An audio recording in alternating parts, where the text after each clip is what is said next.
నమస్కారం. న్యాయసేవ కార్యక్రమానికి స్వాగతం.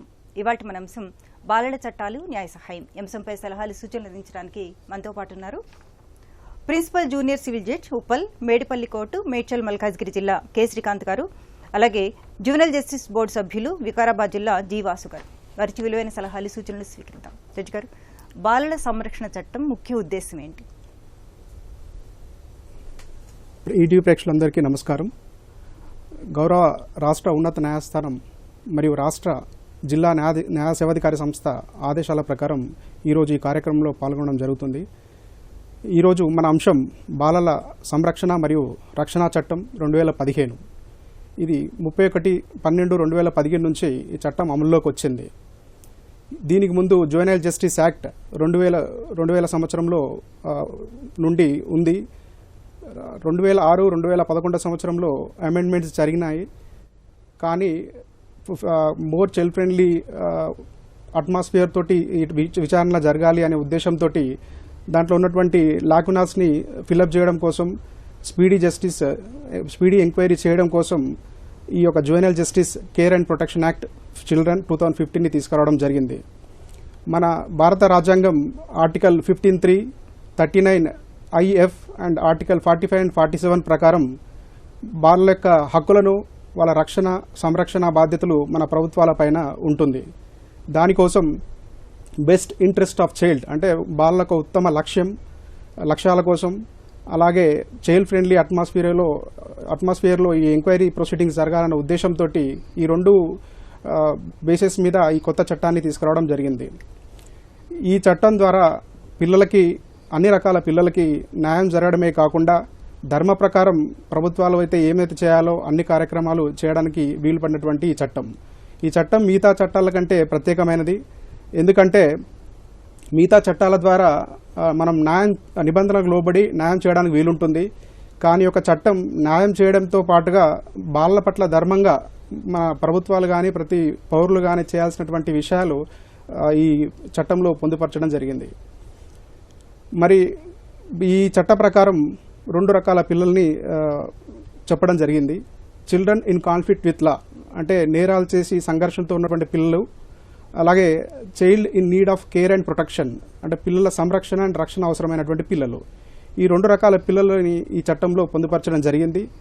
ఈ మొదటి రకం ఎవరైతే మనం child in conflict with law CCL అని చెప్పామో, వాళ్ళ యొక్క నేరాలు ఏమైనా చేసినప్పుడు వాళ్ళని పట్టుకోవడం, నిర్బంధించడం, విచారణ చేయడం, జైలు శిక్ష, జరిమానా వేయడం, వాళ్ళు పరివర్తన తీసుకొచ్చి ఉత్తమ పౌరులుగా తీర్చిదిద్ది మళ్ళీ సొసైటీకి రీఇంటిగ్రేట్ చేయడం అనేది ముఖ్య ఉద్దేశం. మరి అలాగే ఈ యొక్క ఫంక్షన్స్ అన్ని కూడా ఈ విచారణ చేయడము, ఇప్పుడు మనం చెప్పుకున్న విషయాలన్నీ కూడా జువెనైల్ జస్టిస్ బోర్డు సెక్షన్ 4 ప్రకారం ఏర్పాటు అవుతుంది. ఈ జువెనైల్ జస్టిస్ బోర్డు ద్వారానే ఇవన్నీ కార్యక్రమాలు, ఈ విచారణ అనేది జరుగుతూ ఉంటుంది. రెండో రకం సంరక్షణ అండ్ రక్షణ అవసరమైనటువంటి పిల్లలు. వాళ్ళు ఎవరు అంటే అనాథలు, మనకు బహిరంగ ప్రదేశాల్లో పడేసినటువంటి చిన్న పిల్లలు, భిక్షాటన చేసుకున్నటువంటి పిల్లలు, తల్లిదండ్రులు లేని పిల్లలు, తల్లిదండ్రులు ఉన్నా పోషించలేనటువంటి పిల్లలు, అలాగే ఫిజికల్లీ అండ్ ఛాలెంజ్డ్ పిల్లలు, సెక్సువల్ అండ్ అదర్ ఎక్స్ప్లాయిటేషన్ అయినటువంటి విక్టిమ్ పిల్లలు, వీళ్ళందరినీ కూడా సంరక్షించి వాళ్ళని అవసరమైనటువంటి హోమ్స్లో పెట్టి వాళ్ళకి కావాల్సినటువంటి విద్య, వైద్యం, శిక్షణ ఇచ్చి తిరిగి వాళ్ళని ఉత్తమ పౌరులుగా పరివర్తన చేసి రిహాబిలిటేషన్ కల్పించి సొసైటీకి రీఇంటిగ్రేట్ చేయడం. ఈ సొసైటీకి రీఇంటిగ్రేట్ చేయడం అనేది రెండిట్లో ముఖ్యమైన అంశం. ఎందుకంటే తెలిసి తెలియని ఆ వయసులో చేసినటువంటి నేరాల్ని మనము మిగతా వాళ్ళతో కంపేర్ చేయకుండా వాళ్ళని మంచి పరివర్తన కలిగినటువంటి పిల్లలుగా మార్చి సమాజానికి వాళ్ళని తీసుకొచ్చినప్పుడు దేశానికి వాళ్ళకు ఉపయోగపడుతుంది అనేది ముఖ్య ఉద్దేశం. ఓకే అండి. వాసుగారు, అలానే జువెనైల్ జస్టిస్ బోర్డులో ఎవరెవరు మెంబర్స్గా ఉంటారు? జువెనైల్ జస్టిస్ బోర్డులో టోటల్గా మొత్తం 3 ఉంటారు. ఒకరు ప్రిన్సిపల్ మేజిస్ట్రేట్ ఉంటారు, 2 సోషల్ వర్కర్ మెంబర్స్ ఉంటారు, వాళ్ళని సామాజిక కార్యకర్తలు అంటారు. అందులో ఈ సామాజిక కార్యకర్తలో ఒకరు ఫీమేల్ కంపల్సరీ ఉంటారు. ఇది జువెనైల్ జస్టిస్ బోర్డులో ఉండే మెంబర్స్. ఓకే, అంటే ఆ ఫీమేల్ కూడా న్యాయ వ్యవస్థకి సంబంధించిన వాళ్ళే ఉంటారండి? సామాజిక సేవకు చెందిన వారైనా ఉండొచ్చు, న్యాయ సంస్థకు సంబంధించిన వారైనా ఉండవచ్చు. ఓకే, అలా పిల్లలకు ఎలాంటి వసతులు ఉంటాయి ఈ బోర్డులో? ఈ బోర్డులో పిల్లలకు మనకు ఫస్ట్ ఆఫ్ ఆల్ వాళ్ళు ఏదైనా అఫెన్స్ చేసినప్పుడు తీసుకొచ్చిన తర్వాత అప్రహెన్షన్ తర్వాత పిల్లలకు ఫస్ట్ అబ్జర్వేషన్ హోమ్లో ఉంచుతాము. అక్కడ అబ్జర్వేషన్లో ఉంచినప్పుడు వాళ్ళ యొక్క చాలా అగ్రెసివ్గా అక్కడ హోమ్ దగ్గరికి వస్తారు మన దగ్గరికి. ఎందుకంటే అక్కడ ఏదో ఒక చిన్న నేరం చేసి పోలీసులు తీసుకొని వచ్చిన తర్వాత ఆపరేషన్ చేసుకొని వచ్చినప్పుడు ఆ యొక్క హోమ్లకు వచ్చిన తర్వాత వాళ్ళకు ఒక విధమైన ఒక భయంతో కూడుకుని ఉంటారు. అక్కడ మేము కౌన్సిలర్ని పెట్టి వాళ్ళకు కౌన్సిలింగ్ ఇప్పిస్తాము. వాళ్ళని ఏజ్ వైజ్గా కేసు వైజ్గా సాగ్రిగేషన్ చేసుకొని హోమ్లలో ఫస్ట్ అబ్జర్వేషన్లో ఉంచుతాము.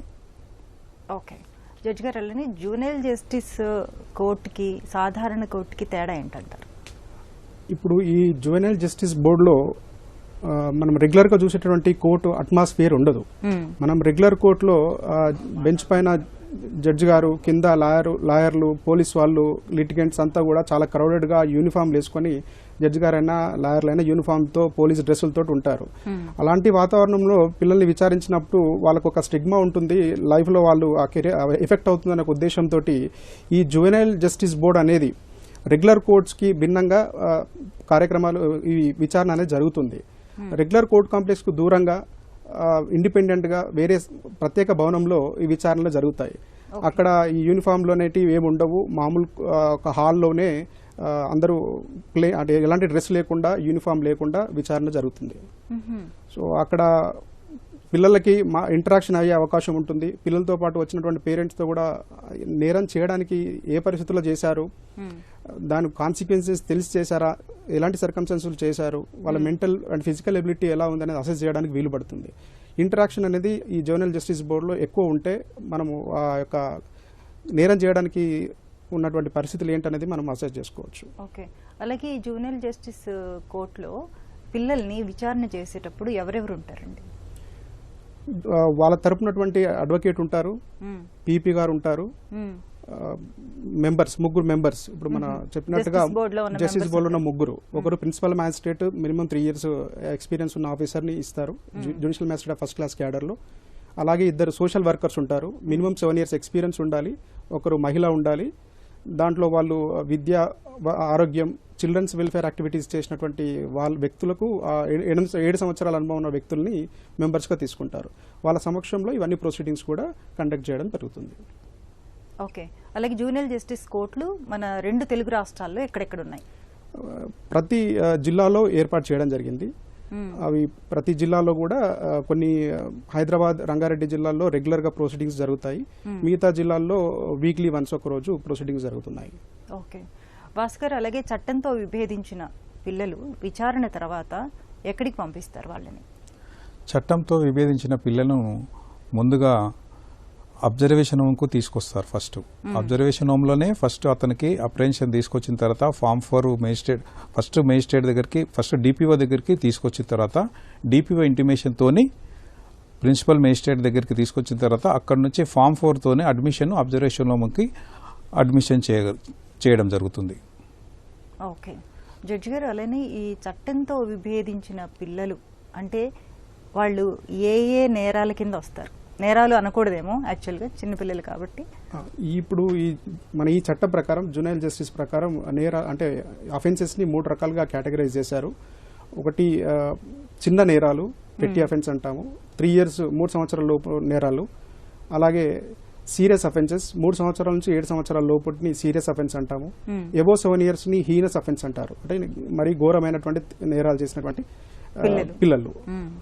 మనము ఇంత ముందుకు చెప్పినట్టుగా ఇది చట్టంలో నిబంధనల ప్రకారం విచారణ చేయడమే కాకుండా చాలా చైల్డ్ ఫ్రెండ్లీ అట్మాస్ఫియర్లో విచారణ జరుగుతుందని చెప్పాము.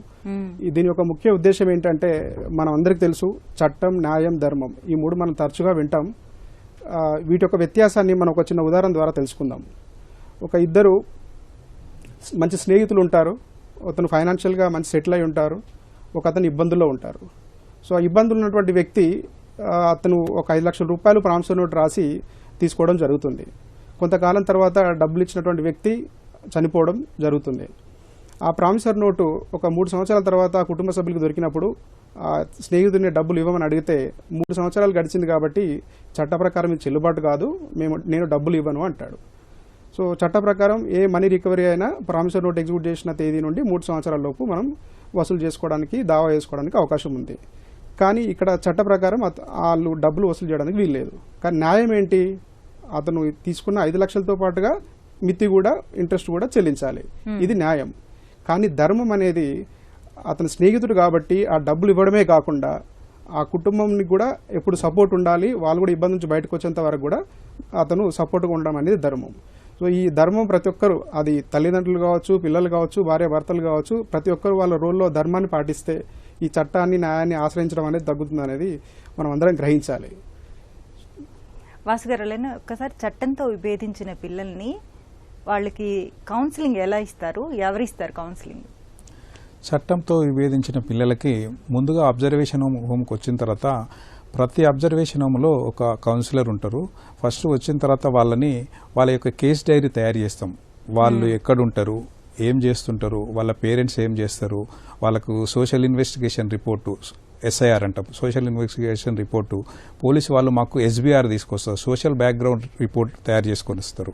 ఈ రిపోర్టు తర్వాత కూడా మళ్ళీ హోంలో ఒక కౌన్సిలర్ ద్వారా వాళ్ళకు ఒక కేస్ డైరీ మేము తయారు చేసిన తర్వాత కౌన్సిలింగ్ని ఏ విధంగా ఇవ్వాలి, వాళ్ళ యొక్క పీర్ గ్రూప్ ఇన్ఫ్లుయెన్స్ ఏముంది, వాళ్ళ ఫ్యామిలీ బ్యాక్గ్రౌండ్ ఎలా ఉంది, అవన్నీ తెలుసుకున్న తర్వాత వాళ్ళకు కౌన్సిలింగ్ ఏ విధంగా అయ్యాలి, వాళ్ళని ఏజ్ వైజ్ సాగ్రిగేషన్ చేసి, కేసు వైజ్ సాగ్రిగేషన్ చేసి ఏ విధంగా అయితే కౌన్సిలింగ్ ఇస్తే వాళ్ళు పరివర్తన చెందుతారో వాళ్ళకు ఆ విధంగా వాళ్ళ యొక్క మానసిక యొక్క పరిస్థితిని అర్థం చేసుకొని మేము కౌన్సిలర్స్ ఇవ్వడం జరుగుతుంది. మేము కూడా తరచూ హోంలకు వెళ్ళి పిల్లలతో ప్రత్యేకంగా దగ్గరికి తీసుకొని వాళ్ళ యొక్క కేసు డీటెయిల్స్ మాట్లాడి, వాళ్ళకు ఒకవేళ చాలా పూర్ ఫ్యామిలీస్ ఉంటే ఒక న్యాయస్థానం, మన జిల్లా న్యాయ స్థానం నుంచి వాళ్ళకు ఫ్రీ అడ్వకేట్ను కూడా పెట్టించి మేము ఫ్రీ బెయిల్స్ కూడా ఇప్పించడం జరుగుతుంది.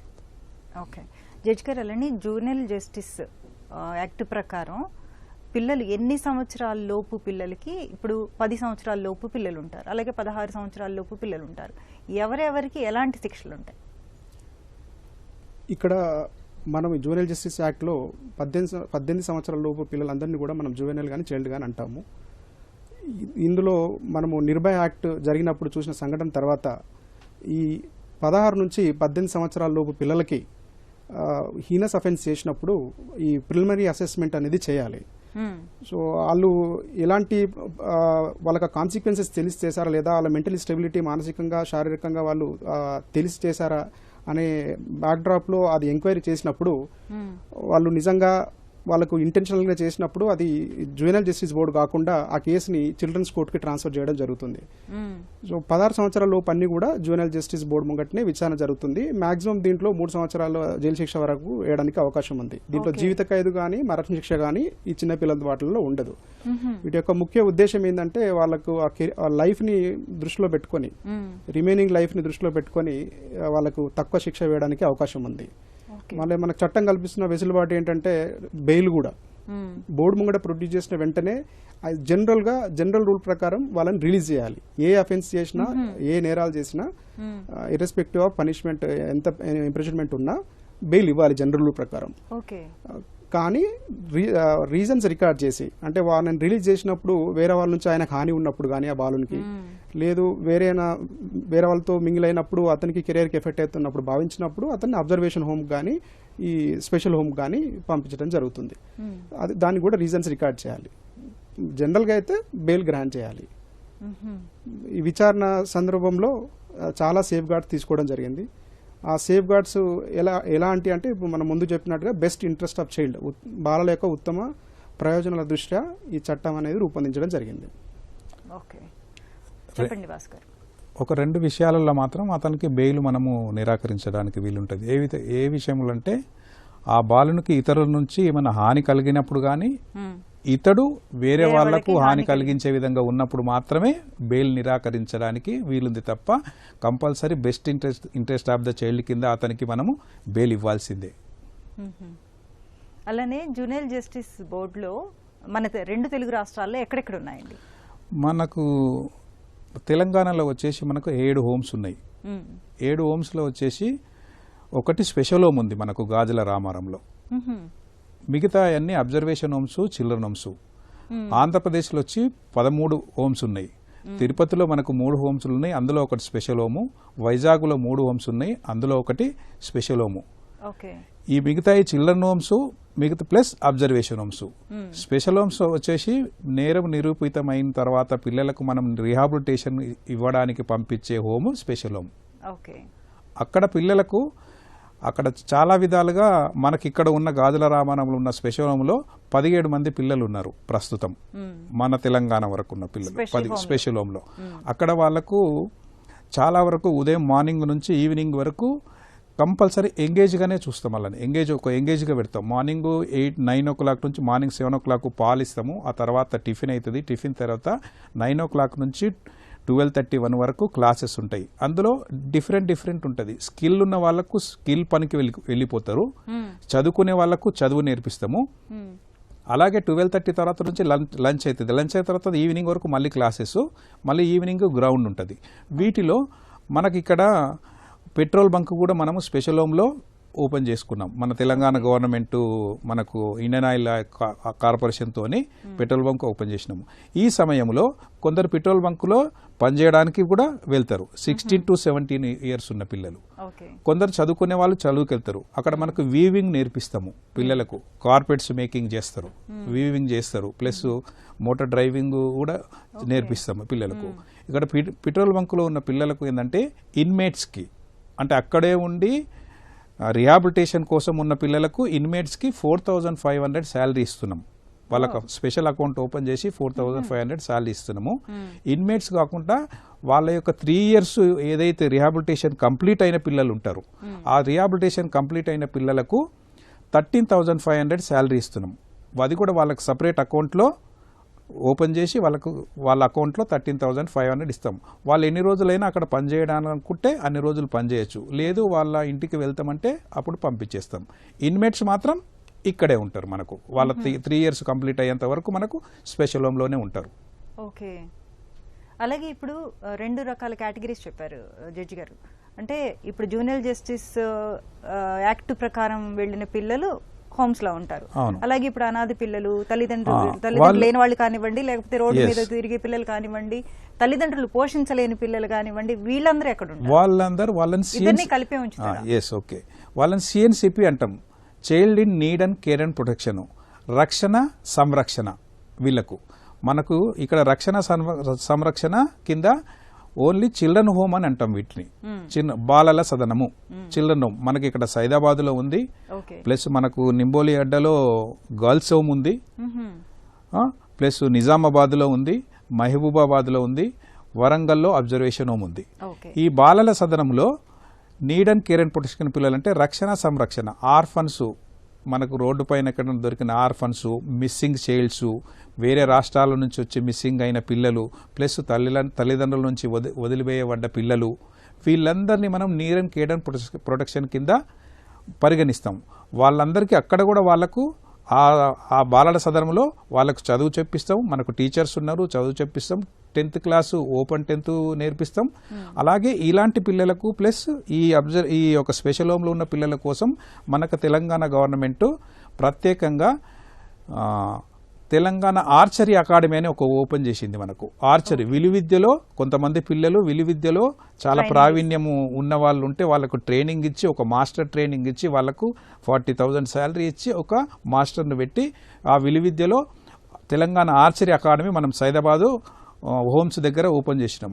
దాంట్లో ఒక 6 మంది పిల్లలు నేషనల్ వరకు వెళ్ళొచ్చారు.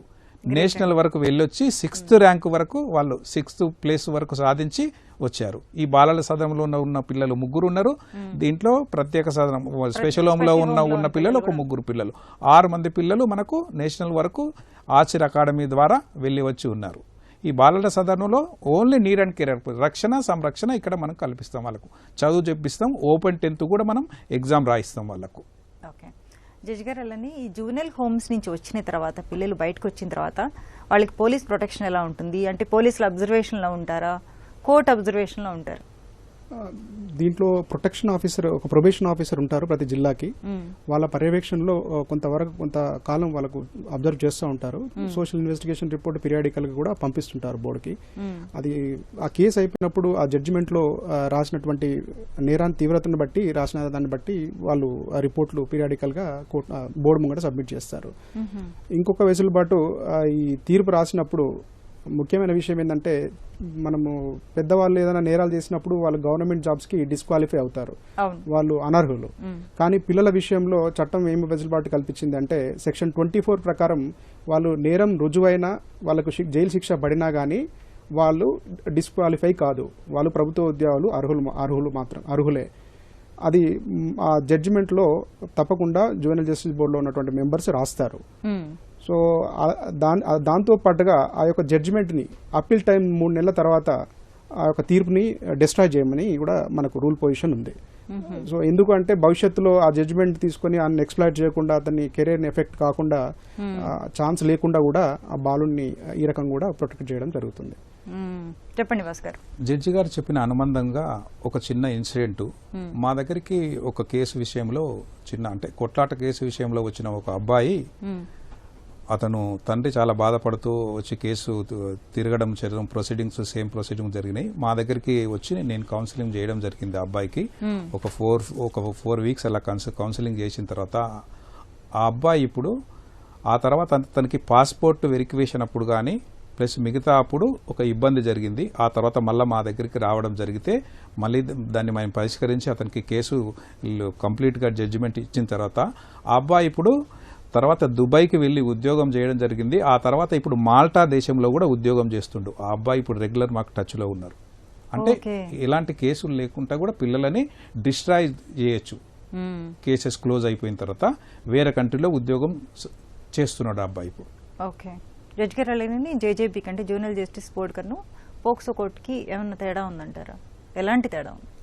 చాలా తేడా ఉందండి. ఇప్పుడు జూనియర్ జస్టిస్ బోర్డులో తప్పు చేసినటువంటి బాలల్ని విచారణ జరుగుతుంది. కానీ పోక్సో కోర్టులో బాధితురాలకి ఎవరైతే మైనర్ ఉంటారో, దాంట్లో బాధితురాలు మైనర్ అయి ఉంటే పోక్సో కోర్టులో విచారణ జరుగుతుంది. దీంట్లో ఇద్దరు మైనర్లు అయి ఉంటే అండి, ఇద్దరు మైనర్లు ఉంటే అది జూనియర్ జస్టిస్ బోర్డు కిందనే విచారణ జరుగుతుంది. ఓకే, అక్కడ తప్పు చేసినటువంటి వ్యక్తి ఎవరైనా ఉండొచ్చు జూనియర్ జస్టిస్ బోర్డులో. కానీ నేరం చేసినటువంటి వ్యక్తి మాత్రం విక్టిమ్ ఎవరైనా ఉండొచ్చు, కానీ నేరం చేసినటువంటి వ్యక్తి మాత్రం మైనర్ అయి ఉండాలి, అంటే చైల్డ్ జూనియర్ అయి ఉండాలి. ఓకే, ఒకవేళ నేరం చేసిన వ్యక్తి మైనర్ అయి ఉంటే అది జూనియర్ జస్టిస్ బోర్డు కింద వస్తుంది. జూనియర్ జస్టిస్ బోర్డు కింద విచారణ జరుగుతుంది. ఓకే, వాసు గారు అలానే ఇప్పుడు మన జూనియర్ జస్టిస్ బోర్డుకి సంబంధించి ఎవరి అబ్జర్వేషన్ ఉంటుంది? ఆ బోర్డు అంటే పిల్లల్ని ఎలా చూసుకుంటున్నారు, ఇదంతా కూడా ఎవరు పర్యవేక్షిస్తారు? ఈ జూనియర్ జస్టిస్ బోర్డు అంటే ఓన్లీ పర్యవేక్షణక పిల్లలకు పర్యవేక్షణకి, తర్వాత పిల్లలు అక్కడ ఎలా ఉన్నారు, కంఫర్ట్ జోన్ లో ఉన్నారా లేదా, వాళ్ళకి ఎలాంటి ప్రాబ్లమ్స్ ఏమన్నా జరుగుతున్నాయి అక్కడ కూడా అని చెప్పేసి. జూనియర్ జస్టిస్ బోర్డు అనేది ప్రిన్సిపల్ మేజిస్ట్రేట్ తో పాటు 2 సోషల్ వర్కర్ మెంబర్స్ తో పాటు ఉంటుంది. జిల్లా న్యాయస్థాన అధికారి కూడా పర్యవేక్షణలో వాళ్ళ యొక్క 3 months రివ్యూ జరుగుతుంది. అలాగే జిల్లా కలెక్టర్ కూడా 3 months ఒకసారి రివ్యూ చేయడం జరుగుతుంది. ఆ తర్వాత జిల్లా న్యాయ సేవా అధికారి రెగ్యులర్ విజిట్ చేస్తారు. మన హైదరాబాద్లో అయితే ఎంఎస్జే కానీ డీజేలు కానీ ప్రతి మేజిస్ట్రేట్స్ మన బాలల యొక్క అబ్జర్వేషన్ హోమ్కి వచ్చి వాళ్ళని విజిట్ చేసి వాళ్ళకి అక్కడ ఫుడ్ అకామిడేషన్ ఎలా ఉంది, వాళ్ళకి ఏమైనా ఆరోగ్యం హెల్త్ విషయంలో ఎలా ఉన్నారు, ప్రతి ఒక్క విషయాన్ని వాళ్ళు పర్యవేక్షిస్తూ రిపోర్టు గవర్నమెంట్కి కానీ న్యాయ సేవా సంస్థకు కానీ వాళ్ళు తెలియపరుస్తుంటుంది. చిన్న విషయాలు వాళ్ళ పిల్లలకు వచ్చి దగ్గరికి తీసుకొని వచ్చి మన జడ్జీలు కూడా దగ్గరికి తీసుకొని వచ్చి మాట్లాడడం జరుగుతుంది. వాళ్ళకి ఏ విధమైన విద్య ఆరోగ్యం సంబంధిత విషయాలలో వాళ్ళ పర్యవేక్షణ కంటిన్యూగా జరుగుతుంది. ప్రతి హోంలో జరుగుతుంది. ఇది ప్రతి జిల్లాల్లో మన 2 తెలుగు రాష్ట్రాల్లో కూడా న్యాయాధికారులు ఈ అబ్జర్వేషన్ హోమ్ కానీ స్పెషల్ హోమ్ కానీ ప్లస్ చిల్డ్రన్ హోమ్ పిల్లలను కూడా వాళ్ళను అబ్జర్వ్ చేస్తూ ఉంటారు. చెప్పినట్టుగా చట్ట ప్రకారము జూనియర్ జస్టిస్ బోర్డు యొక్క విధుల్లో ఇదొక పర్యవేక్షణ అనేది ఉంటుంది. నెలకు ఒకసారి ఖచ్చితంగా ఈ హోమ్స్ ని విజిట్ చేసి అక్కడ వసతులన్నీ సరిగ్గా ఉన్నాయా లేవా అనేది చూసి, లేకపోతే కన్సర్న్ అధికారికి ఆ విషయం చెప్పి అక్కడ ఫెసిలిటీస్ని ఏర్పాటు చేయడం, లేదు అక్కడ పిల్లల్ని అబ్యూజ్ చేయడం కూడా కొన్ని సందర్భాల్లో చూస్తుంటాం మనం. అక్కడ ఉన్న పిల్లల్ని అబ్యూజ్ చేయడం అలాంటి ఏమైనా ఇన్సిడెంట్ జరిగినప్పుడు పోలీస్ వాళ్ళకి చెప్పి ఎఫ్ఐఆర్ కూడా చేయించే వెసులుబాటు ఈ చట్టంలో జూనియర్ జస్టిస్ బోర్డుకు కల్పించింది. సో కంప్లీట్గా జూనియర్ జస్టిస్ బోర్డు అనేది ఇది చూసుకుంటుంది. అలాగే అక్కడ హోమ్ లో ఉన్న పిల్లలు కూడా వాళ్ళు కూడా గొడవలు పడి అలా సందర్భాలు కూడా ఉంటాయి కదండి. కొన్ని సందర్భాలలో అలా జరుగుతాయి, కానీ మేము కౌన్సిలింగ్ పిల్లలకు ఇస్తూ వాళ్ళని మళ్ళీ యథాస్థిత స్థితికి తీసుకొస్తూ అక్కడ టీచర్స్ కూడా ఉంటారు. చాలా మంది స్టాఫ్ దాదాపు ఒక్కొక్క హోమ్స్లోనే 15 to 25 మెంబర్స్ స్టాఫ్ ఉంటారు. వాళ్ళకి ఏజ్ సెగ్రిగేషన్ చేయడం జరుగుతుంది, కానీ ఎక్కువగా అయితే వాళ్ళకు ఏ విధమైన కొట్లాటలు అయితే జరగవు. వాళ్ళకి రెగ్యులర్ గా వాచ్ ఉంటుంది వాళ్ళపైన. వాళ్ళకు ఆడుకోవడానికి కానీ అన్ని సమయాలు ప్రతిదీ షెడ్యూల్ ప్రకారంగా ఉంటుంది. అలాంటి సందర్భాలు ఏమైనా ఉన్నప్పుడు మనకు ఈ జువెనైల్ జస్టిస్ యాక్ట్ ప్రకారం 3 రకాల హోమ్స్ ఉంటాయి. Observation home, special home, place of safety.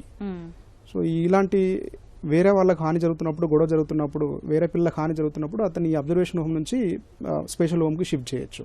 So అక్కడ వాళ్ళకు సెపరేట్గా ఉండడం వలన మిగతా పిల్లలకి హాని జరగకుండా ఉంటుంది. అదే రిపోర్ట్ సబ్మిట్ చేసిన దాని ప్రకారం బోర్డు అనేది ఆర్డర్స్ పాస్ చేస్తుంది. ఓకే. ఇలాంటి సందర్భం అంటే జూనియర్ జస్టిస్ బోర్డు కింద ఏమన్నా అట్లా పిల్లలు చట్టంతో విభేదించిన పిల్లల్లో పోలీసుల పాత్ర ఎలా ఉంటుంది వాళ్ళకి సంబంధించి? రెగ్యులర్ నేరస్తులతో ఎలా అయితే ఉంటారో అలా ఉండకూడదు. వాళ్ళని అరెస్ట్ చేసే విధానం దగ్గర నుంచి బోర్డు ముంగడ ప్రొడ్యూస్ చేసేంత వరకు కూడా వాళ్ళు సివిల్ డ్రెస్లోనే ఉండాలి. వాళ్ళకి కుటుంబ సభ్యులను, ఆ అబ్బాయితో పాటు బాలుతో పాటు ఆ కుటుంబ సభ్యులు కూడా ఇన్ఫార్మ్ చేసి వాళ్ళని కూడా బోర్డు ముంగట తీసుకురావాల్సి ఉంటుంది. ప్రతి ఒక్క జాగ్రత్తలు ఈ juvenile special unit police unit సెపరేట్గా ఉంటుంది. వాళ్ళు ఇవన్నీ జాగ్రత్తలు తీసుకొని పిల్లల్ని బోర్డు ముంగడ ప్రొడ్యూస్ చేయడం జరుగుతుంది. ఓకే. అలాగే పిల్లల్లో ఈ హోమ్స్కి వచ్చిన తర్వాత వాళ్ళలో పరివర్తన కలిగింది అనుకోండి. ఇప్పుడు మీరు ఇందాక అన్నారు 3 సంవత్సరాల వరకు ఉంచుతామని చెప్పేసి, ఏమన్నా కొంచెం ముందు రిలీఫ్ ఇవ్వడం జరుగుతుందా అండి వాళ్ళని? అది వాళ్ళు ఇచ్చినటువంటి రిపోర్ట్ ఆధారంగా ఒక్కొక్క కేసుకు ఒకలాగా చేయడం జరుగుతుంది. అతను చేసినటువంటి నేరం ఏంటి, అతనికి చేసిన శిక్షాకాలం ఏంటి, దాని సోషల్ బ్యాక్గ్రౌండ్ చూసి అతను బయటికి వెళ్ళిన తర్వాత ఎక్కడ ఉంటాడు అన్ని విషయాలు చూసుకున్న తర్వాతనే దానికి ఆర్డర్స్ పాస్ చేయడం జరుగుతుంది. ఓకే, చెప్పండి భాస్కర్. అది best interest of the child కింద ఆ యొక్క అబ్బాయి ఒక రిక్విజేషన్ బోర్డుకు సమర్పించుకుంటే దానికి probation officer, district probation officer అక్కడ పర్యవేక్షించి వాళ్ళ ఇంటికి వెళ్ళి అతనికి ఏమైనా హాని ఉందా, ఇతని వల్ల వేరే వాళ్ళకి ఏమైనా హాని ఉందా అని తెలుసుకొని ఆ రిపోర్టు ప్రకారం మళ్ళీ వచ్చి బోర్డుకు సమర్పిస్తే అప్పుడు నిర్ణయం తీసుకునే అధికారం ఉంటుంది. ఓకే. తల్లిదండ్రుల పాత్ర ఎంతవరకు ఉండాలంటారు? ఇప్పుడు స్కూల్స్ కూడా ఓపెన్ అయ్యే టైం కాబట్టి ఇది మంచి ప్రశ్న. పిల్లల దృష్టిలో ఇప్పుడు పిల్లల్ని కూడా తల్లిదండ్రులు ప్రతిక్షణం పర్యవేక్షణలో ఉంచుకోవాల్సిన అవసరం ఏర్పడింది. ఎందుకంటే ఈ మొబైల్స్, ఈ సోషల్ మీడియా వల్ల చాలా పిల్లలు నేర్చుకొని కొన్ని వేరే దారిలో వెళ్ళడానికి అవకాశాలు ఎక్కువ ఉన్నాయి. కాబట్టి తల్లిదండ్రులు పిల్లల్ని ఎప్పుడు వాళ్ళ కన్సైనగల్లో పెట్టుకోవాలి. ఇప్పుడు ముఖ్యంగా ఈ యూట్యూబ్, సోషల్ మీడియాలో రిస్ట్రిక్షన్ అనే కంటెంట్ ఉంటుంది. పేరెంట్స్ రిస్ట్రిక్షన్, పేరెంట్ కంట్రోల్ అనే ఆప్షన్స్ ఉంటాయి. వాళ్ళు కొంచెం రాంగ్ కంటెంట్ వీడియోలు అలాంటివి చూడకుండా ఉండడానికి అవి ప్రివెంట్ చేయాలి. ఎందుకంటే పిల్లల యొక్క డిసిప్లిన్ అనేది ఇంటి నుంచి స్టార్ట్ అవుతుంది. స్కూల్ అనేది తర్వాత బయట విషయం, సొసైటీ అనేది తర్వాత. కాబట్టి తల్లిదండ్రులు ప్రతి ఒక్క పిల్లల్ని పర్యవేక్షిస్తూ ఎలాంటి అంటువర్డ్స్ ఇన్సిడెంట్ జరగకుండా వాళ్ళు మంచి మార్గంలో వెళ్ళాలని ఎప్పుడు వాళ్ళు కృషి చేయాలి. ఓకే. అలాగే సామాజిక బాధ్యత ఎంతవరకు అండి వాసు గారు? సామాజిక బాధ్యత చాలా అవసరం అండి. ఇక్కడ ప్రతి ఒక్కరూ వారి యొక్క ఏమంటారంటే ప్రతి ఒక్కరికి బాధ్యత ఉండాలండి. ఇక్కడ ప్రతి ఒక్కరికి బాధ్యత ఉండాలి. ఒక్క తల్లిదండ్రులకే బాధ్యతని కాదు, రోడ్డుపై వెళ్ళే ప్రతి ఒక్కరికి, అక్కడ నడిచే వాళ్ళ పిల్లల దగ్గర నుంచి ప్రతి ఒక్కరికి సామాజిక బాధ్యత ఉంటేనే ఇది ముందడుగు వేయగలుగుతుంది. లేకపోతే ఎవరంతల వారు ఉన్నారు అంటే అది చాలా తీవ్రతరంగా ఉంటుంది. పిల్లల విషయంలో మాత్రం తల్లిదండ్రుల యొక్క బాధ్యతనే కాకుండా చుట్టుపక్కల వాళ్ళ పరిసరాలకు కూడా బాధ్యత ఉండాలి. చుట్టుపక్కల ఉన్న వాళ్ళతో పీర్ గ్రూప్ ఇన్ఫ్లుయెన్స్తో కూడా పిల్లలు ఈ మధ్యన చాలా వరకు ఇన్ఫ్లుయెన్స్ అయ్యి వాళ్ళు నేరాలలో వాళ్ళు చేయగలుగుతున్నారు. ఫ్రెండ్స్, ఆర్ఫన్స్ ఉంటారు, సెమీ ఆర్ఫన్స్ ఉంటారు. ఒక్క తల్లి ఉంటుంది, ఆ అమ్మాయి జాబ్ చేసుకోవడానికి ఆమె బయటికి వెళ్తుంది, ఇతను ఇంటి దగ్గరే ఉంటాడు. అతని యొక్క పీర్ గ్రూప్ ఇన్ఫ్లుయెన్స్ వల్ల అతడు ఈ నేరారోపణలకు చేయబడుతున్నారు. ఒకవేళ సమాజం పట్ల మీరు అడిగినారు కాబట్టి చెప్తున్నాను. ఇప్పుడు ఈ చట్టంలో మన సమాజంలో ఉన్నటువంటి వ్యక్తులు ఈ బయట ఉన్నటువంటి పిల్లల గురించి కానీ చైల్డ్ లేబర్ చేపిస్తున్నటువంటి పిల్లలు కానీ ఎవరైనా విక్టిమ్స్ పిల్లలు బయట ఉన్నప్పుడు చెప్పకపోతే కూడా సెక్షన్ 33 ప్రకారం అది అఫెన్స్ అవుతుంది.